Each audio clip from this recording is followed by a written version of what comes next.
mais aussi une fréquentation virtuelle. Ce qu'il faudrait connaître, ces phénomènes que l'on n'existait pas avant. Quand on parle de fréquentation virtuelle, c'est là. Avec le temps, dites-nous tout, votre émission qui apporte des réponses à toutes les questions que vous avez, toutes les préoccupations que vous posez.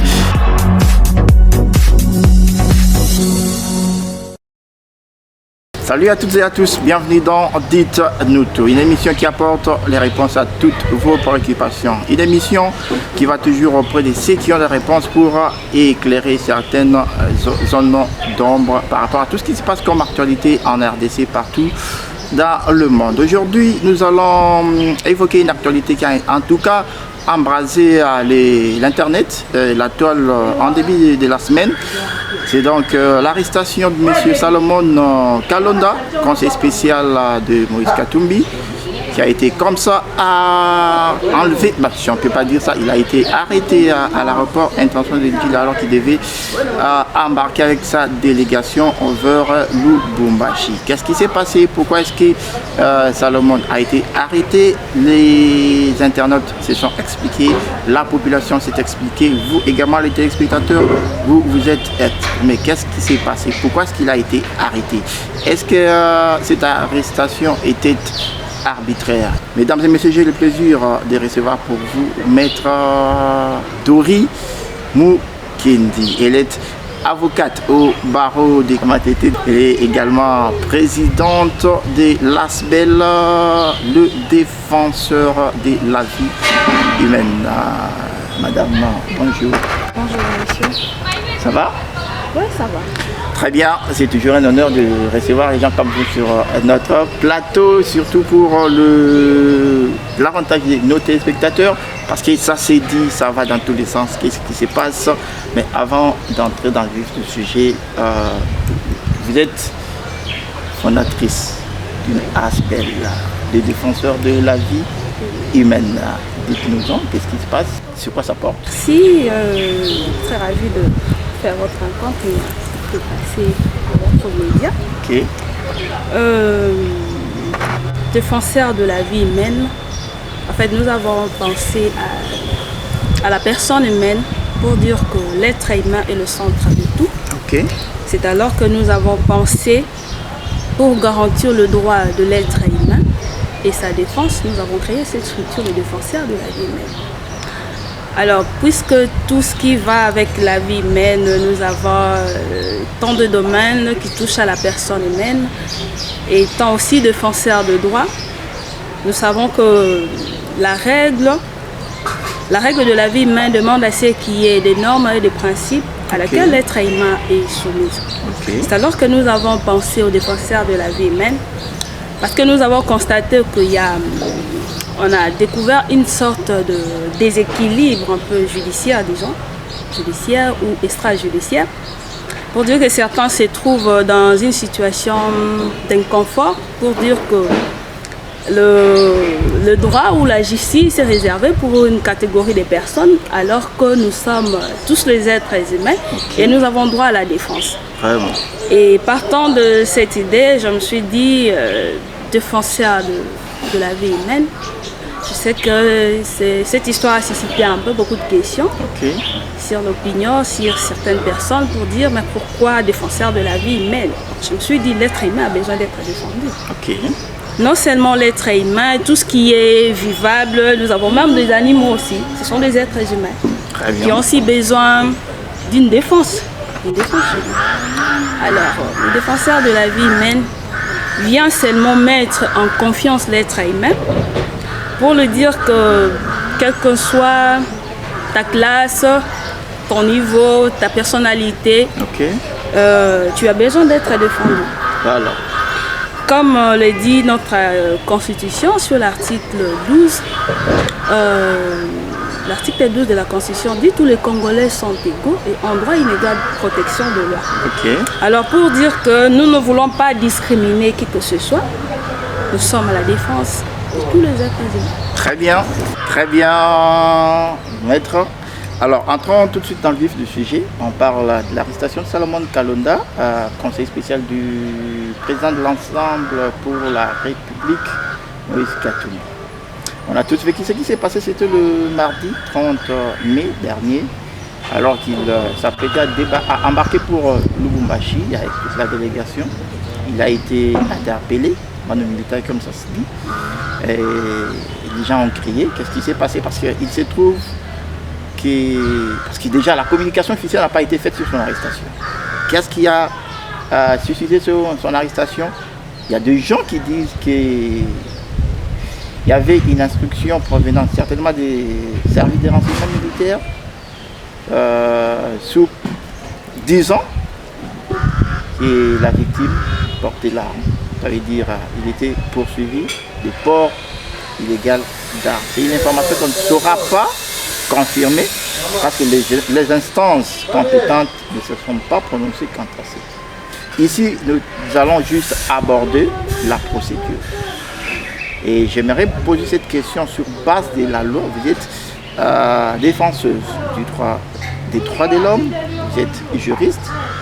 Est-ce que l'arrestation de Salomon est arbitraire? Bon, je ne veux pas me porter en conseil de M. Salomon. Ok. Parce que je pense qu'il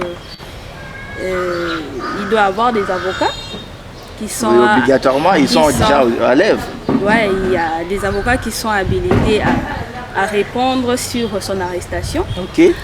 Ce que moi je dirais, vous savez, les ports d'armes de notre pays, c'est ce que je dirais que notre loi, premièrement, a établi une catégorie de personnes qui sont habilitées à se mener avec des armes. Et non des individus quelconques ou une personne physique ou morale, il peut facilement se déporter avec des armes. Nous disons que dit la loi sur le port d'armes? La loi dit que lorsque vous devez porter une arme, vous devez avoir l'autorisation préalable du président de la République. Alors dès lors qu'il n'y a pas une autorisation quelconque, sachez que vous êtes dans l'illégalité. Alors, lorsque vous vous faites porteur d'une arme, présentez un document qui atteste que vous avez habilité à vous faire déporter d'une arme. Dès lors que vous n'avez pas cette habilité, alors sachez que ça, c'est aller outre que la loi, ce que la loi dit. Avant d'en arriver là, la question sera celle de comprendre est-ce que la procédure a été respectée par les gens qui ont arrêté Salomon Kalonda. Parce qu'ils l'ont décrit la manière, la violence des droits. En tant que citoyen, il a ses droits. Est-ce qu'il y avait vraiment flagrance pour qu'il soit amené manu militaire? Bon, pour dire, je l'ai tout à l'heure dit, que je ne vais pas me déporter en son conseil, mais je dirais que déjà, que dit la loi? La loi nous... comment dirais-je, la constitution de notre pays garantit la liberté d'opinion et tout. Les gens peuvent reporter et dire tout ce qu'ils ont dit sur la personne de monsieur Salomon. Et puis son arrestation. Moi, je pense que il ne peut pas y avoir une poursuite quelconque lorsqu'il n'y a pas un fait infractionnel.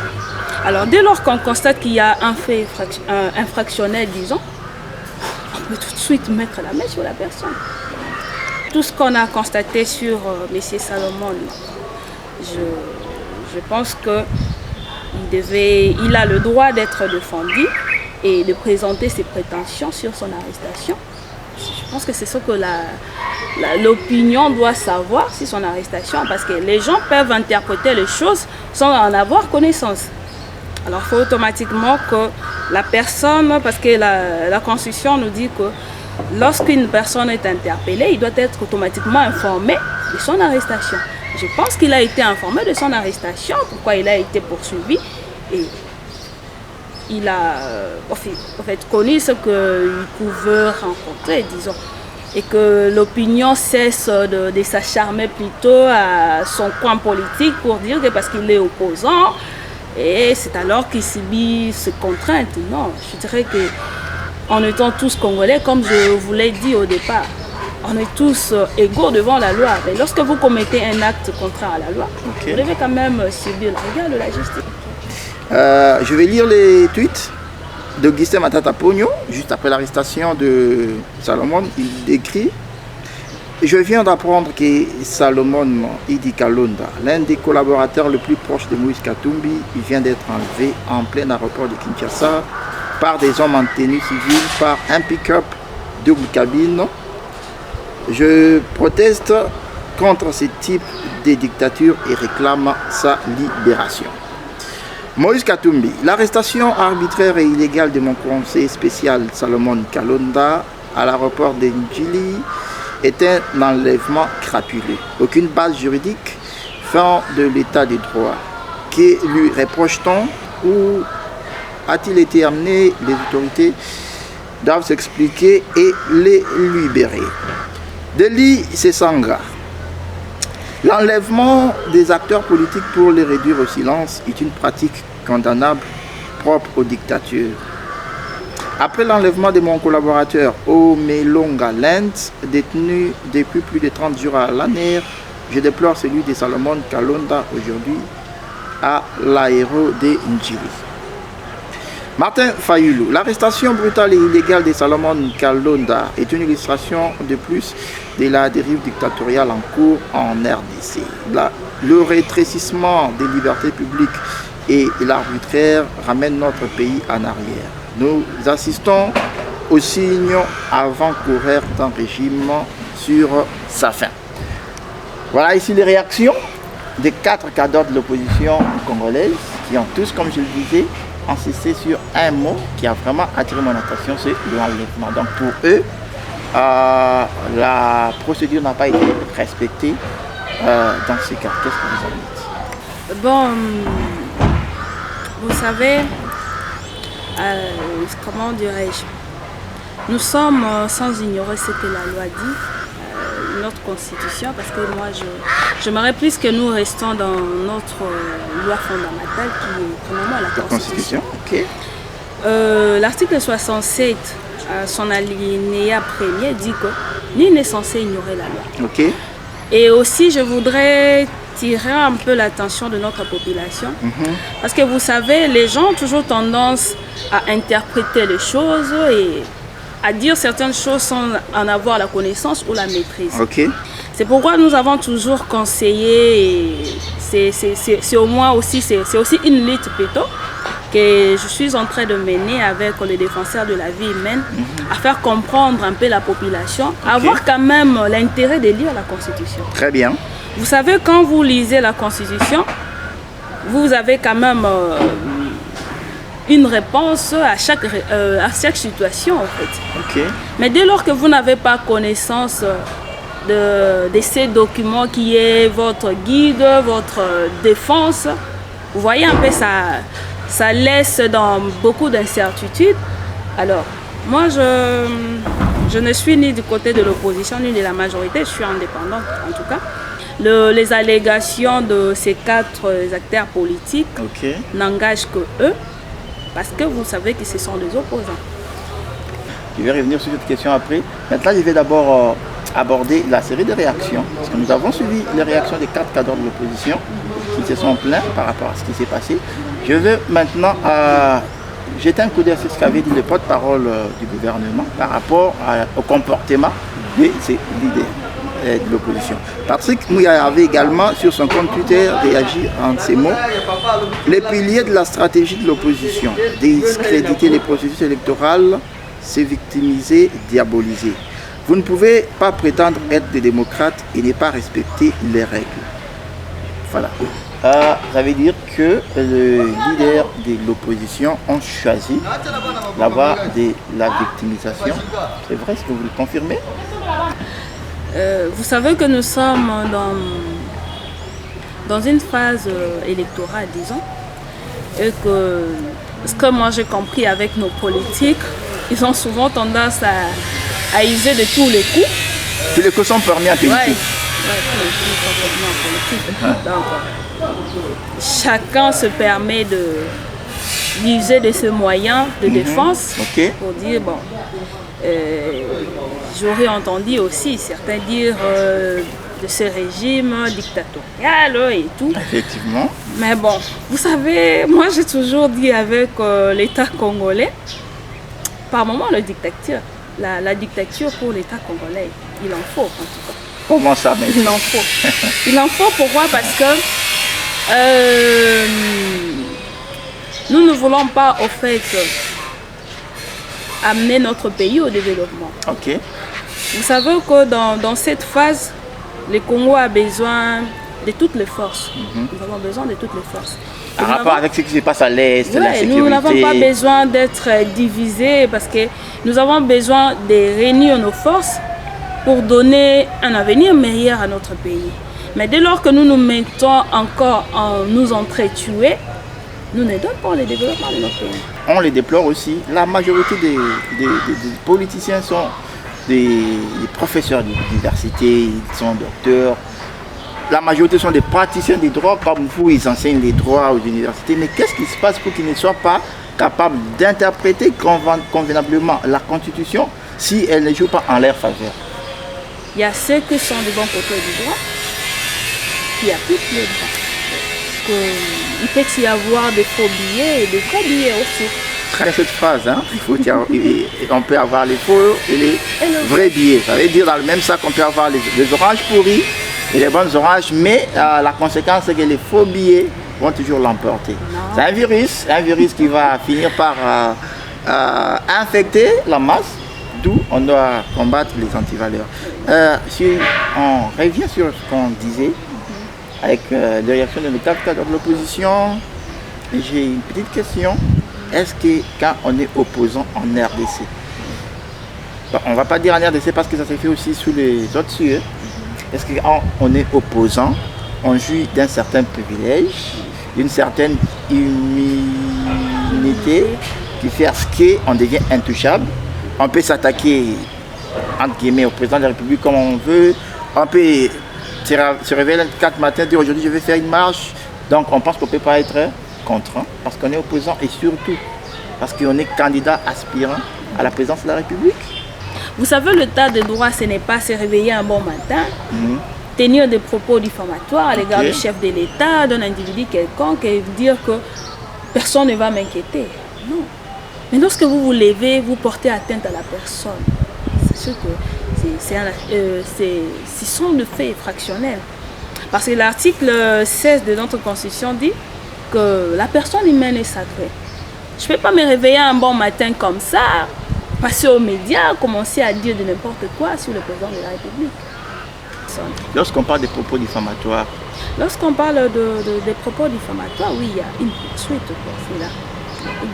Qui n'a jamais été faite à l'encontre de M. Fayulu, quoi qu'il n'arrête jamais de parler. Comme je l'ai dit, l'autorisation émane plutôt du bureau où appartient M. Fayulu, les députés ici à l'Assemblée nationale, de nous faire, d'établir plutôt un document, une ouverture attestant son poursuite. Parce que vous savez, l'opposition en fait dans notre pays, elle est considérée comme, disons, un groupe de gens qui sont sans droit, disons, sans loi plutôt. Okay. Sans loi, parce que les opposants se disent que... Ils se pensent tout permis. Ouais, les opposants se disent que nous pouvons tout dire, nous pouvons faire de n'importe quoi. Vous savez que cette opposition a mené beaucoup de pertes de vie humaine. Effectivement. Beaucoup de pertes de vie humaine. Il y a beaucoup de jeunes qui ont perdu de vie. C'est de quelle opposition vous parlez? Vous parlez de l'opposition je parle de l'opposition Fayulu, Katouli. Je parle de l'opposition en général. Je parle de l'opposition en général. Pour dire que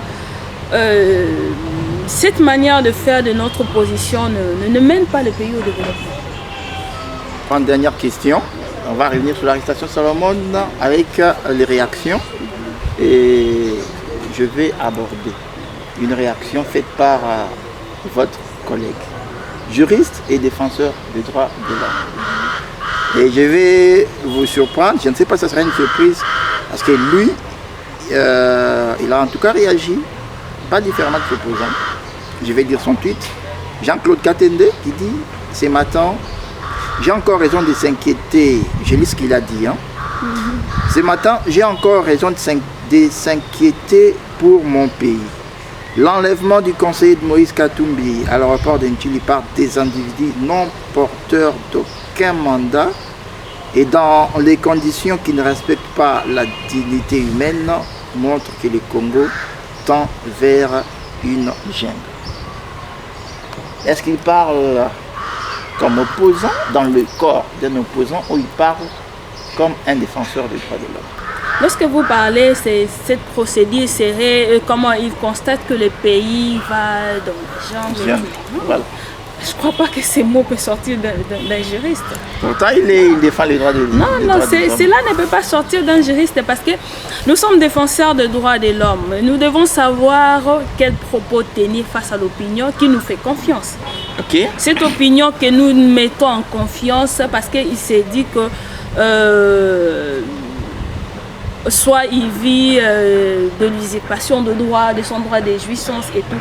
Nous devons mettre la population en confiance. Mais dès lors que vous parlez, vous qui êtes juriste, vous vous permettez de dire que j'ai l'impression que notre pays plonge dans la jungle. En tout cas, c'est quand même un peu effrayant pour un juriste de le dire.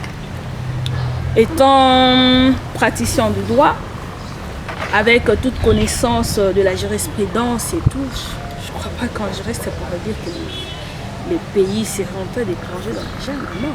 Je crois qu'il y a quand même certaines évidences qui disent clairement, qui peuvent tendre à confirmer ce qu'il a dit. Est-ce que je vous demande de vous mettre dans la peau de Salomon? Est-ce qu'il y a eu respect de sa dignité humaine? La façon dont il a été traîné? Je vous rappelle qu'il n'y avait aucun document. Il n'y avait aucun soubassement légal lors de son arrestation. Rien ne lui a été communiqué pourquoi elle a été arrêtée. Mais juste comme ça.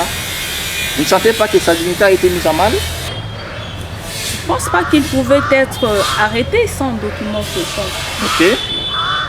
Sa poursuite a été faite, moi je dirais de manière légale. Parce que j'ai suivi aussi des informations pour dire qu'il n'a pas subi de torture, ni de traitement inhumain, ni encore moins cruel. Vous ne vous reprochez de rien. Vous faites votre chemin, vous voyez des hommes débarquer, vous enlever, entre parenthèses. Vous vous privez de vos droits sans respecter votre dignité. Vous ferez quoi? Vous direz quoi? Vous savez que le droit de la défense est garanti. Le droit de la défense est garanti pour dire que même si, peu importe le moyen dont il a été interpellé, okay, il a le droit de présenter sa défense. Alors c'est à lui de nous éclaircir sur sa poursuite, s'il a, okay, s'il a des éléments qui attestent qu'il est innocent, parce que dès lors que sa culpabilité n'est pas prouvée, la Constitution dit que la personne jouit de la présomption d'innocence. J'ai chuté, maître, une dernière question. Que reprochez-vous au régime actuel en se basant sur l'interpellation de Salomon, l'interpellation des opposants, le non-respect de la dignité humaine face au démêlé avec la justice, l'acharnement face aux opposants comme Matata Pogno dans le dossier Boukan Alonso qui visiblement est un dossier vide, mais vous verrez avec le régime en place s'acharne à les poursuivre. Que reprochez-vous à ce régime? Le régime actuel, moi je pense que c'est le régime où beaucoup peut-être n'arriveront pas à dire la réalité. Mais nous avons quand même vu des exilés revenir. Okay. Nous avons quand même vu... Vous parlez de Moïse Katumbi, qui est aujourd'hui le leader de l'opposition, l'un des leaders. Bon, je ne vais pas, je ne vais pas citer. Non, il faut qu'on le dise, même les téléspectateurs savent que quand vous parlez de l'exilé politique dans l'ère actuelle, vous parlez de Moïse Katumbi. Je n'ai pas cité le nom, monsieur le journaliste. D'accord. Vous avez constaté aussi beaucoup qui ont quand même eu la grâce présidentielle, dont je ne citerai pas les noms aussi. Et en tout cas, on a essayé de mettre tous les Congolais à l'aise dans ce droit. Même Reste à savoir, comme je l'ai dit, les concepts de chaque Congolais plutôt, qui est en fait l'homme, les Congolais plutôt restent fermés en elle parce qu'ils ne veulent pas se dévoiler, se laisser former, informer. Parce que dès lors que vous vous ouvrez à la toile et puis vous faites informer, vous voyez, ça aide quand même. Ce que nous voulons, c'est aider notre pays au développement et assurer le bon fonctionnement de l'institution de notre pays. Nous ne voulons pas être de ceux qui divisent, mais nous voulons être de ceux qui sont capables d'aider la nation congolaise à avancer. Maître Dori, je n'aimerais pas clôturer cette émission avant de vous avoir demandé de dire un ou deux mots aux téléspectateurs en ce qui concerne les droits et les devoirs des citoyens. En tout cas, essayez d'être plus bref, mais dites aux téléspectateurs quels sont leurs droits, quels sont leurs devoirs, parce que nous devons vivre dans l'harmonie. Et pour vivre dans l'harmonie, il faut que chacun sache où est sa limite et c'est quoi son droit, qu'est-ce qu'il ne peut pas faire, qu'est-ce qu'il peut faire. Quelques mots. Nous devons avoir premièrement l'information qui porte sur notre élément de base qui est la Constitution. Ok. Donc partant de l'article 11 à l'article 33 de notre Constitution, on parle de devoirs et de droits des citoyens. Ok. Alors, nous devons nous informer et nous faire former pour dire que il y a des normes établies dans chaque société, dans la vie humaine. Le Congolais a le droit d'opinion, d'expression, la liberté, la liberté qui est garantie, et la liberté de la sécurité, la liberté sur sa propriété. Et le devoir du Congolais aussi est de respecter le droit d'autrui. Très bien. Tu ne peux pas inquiéter le droit de ton frère ou de ta soeur. Tu dois respecter les lois établies. Nul ne peut vivre dans outre, comment dirais-je, comme l'article 67 de la Constitution à son alinéa premier dit que nul n'est censé ignorer la loi. Très bien. Comme la société est régie de loi, on ne peut pas vivre outre que ces normes établies de la société. Prendre ces documents de base qui est la Constitution, de mieux la lire et de comprendre en quelque sorte des notions préliminaires qui incarnent sur ses propres droits et sur ses devoirs. Merci beaucoup, Maître Dori, pour ces messages tellement interpellateurs. Je retiens juste une chose, personne n'est au-dessus de la loi. Fidèles spectateurs, merci d'avoir été avec nous. C'était Dites-nous tout, cette émission qui apporte les réponses à toutes vos préoccupations. Aujourd'hui, nous avons eu le privilège de recevoir pour vous Maître Dori Mukwege, avocate au barreau de Kinshasa, Matete et présidente de l'ASBEL, le défendeur de la vie humaine. Avec lui, nous avons eu à décrypter l'actualité qui est dominée par l'interpellation de Salomon Kalonda, conseiller spécial de Moïse Katumbi. Je vous donne rendez-vous pour les prochains épisodes de Dites-nous tout. Entre-temps, merci de continuer à nous suivre sur toutes nos plateformes digitales telles qu'affichées sur le bas de vos petits écrans. Bye bye.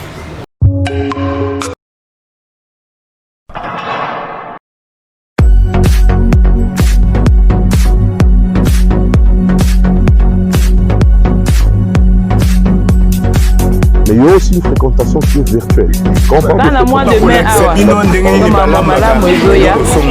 Ce qu'il faudrait connaître, c'est le phénomène que l'on n'existait pas avant. Quand on parle de fréquentation virtuelle, c'est là. Avec le temps, Dites-nous tout, votre émission qui apporte des réponses à toutes les questions que vous avez, toutes les préoccupations que vous posez.